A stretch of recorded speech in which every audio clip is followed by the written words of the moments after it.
Parents dream of milestones.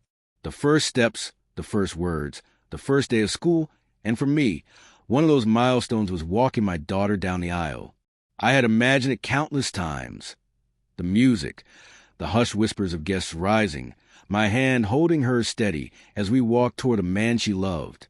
I always thought it would be one of those rare moments when time itself would pause, where every sacrifice I had made as a father would feel worth it.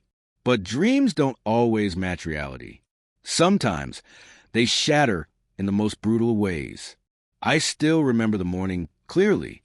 I had been sitting at the kitchen table, sipping coffee, flipping through some notes I had made about possible venues I thought my daughter might like for her wedding. I had even gone to look at a few gardens and beachside resorts, thinking I might surprise her by offering to cover a significant portion of the costs. It was my way of showing her that despite everything, despite the long nights working, the sacrifices, the things I went without, I was still here, willing to give her everything I could. When I asked her about the preparations, I expected excitement in her voice. Maybe stress, maybe nerves, but not what I heard. She didn't look at me when she said it. She just scrolled through her phone and muttered, "I already got married, Dad." My chest tightened. At first, I thought she was joking. "What do you mean you already got married?" "When?" She shrugged, barely glancing up. "Last week. It was small. Just people who really matter." Before I could even process the knife twisting in my chest, my wife, her mother, chimed in from across the room. "Don't be so dramatic. They didn't want a big scene. Just send the money for the beach house fund like we discussed." Like we discussed. I froze. The betrayal didn't come in one sharp cut, but in layers. First, the fact that my daughter, my little girl, had one of the most important days of her life without me there. Second, the casual cruelty in her words, that I didn't matter enough to be invited. And third, the way my wife knew, had likely helped plan it, and decided my role in all of this was simply to open my wallet and keep quiet. I smiled then, not because I was okay, but because I had nothing left to give in that moment. A hollow, broken smile, the kind you wear when you realize you've been written out of your own family story. "I see," I said softly, standing up. "Congratulations, and I walked out. The silence in the car on the way back to my apartment was suffocating.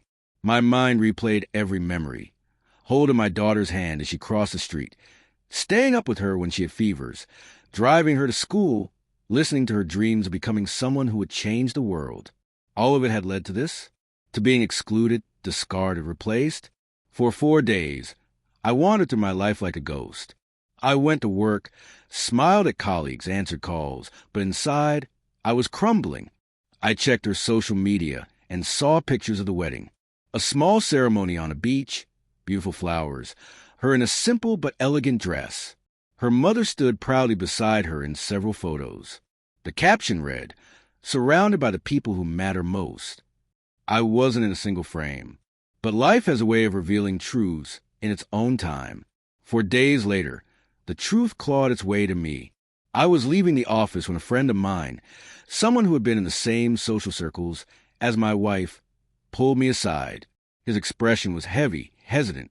"I don't know if I should be the one to tell you this," he said, "but you deserve to know." He showed me a message thread.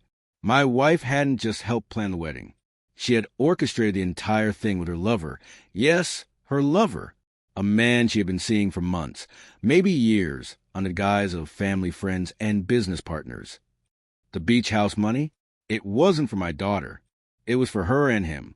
They had planned to use it as their getaway.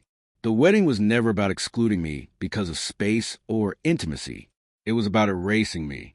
My wife had poisoned my daughter against me, whispering in her ear, twisting her view until she believed her father didn't matter. She wanted me gone, out of the picture, forgotten, and she succeeded. When I confronted my wife, she didn't even deny it. She just looked at me with cold eyes and said, "You've always been too soft. You wouldn't understand what real ambition looks like. Don't make this harder than it needs to be.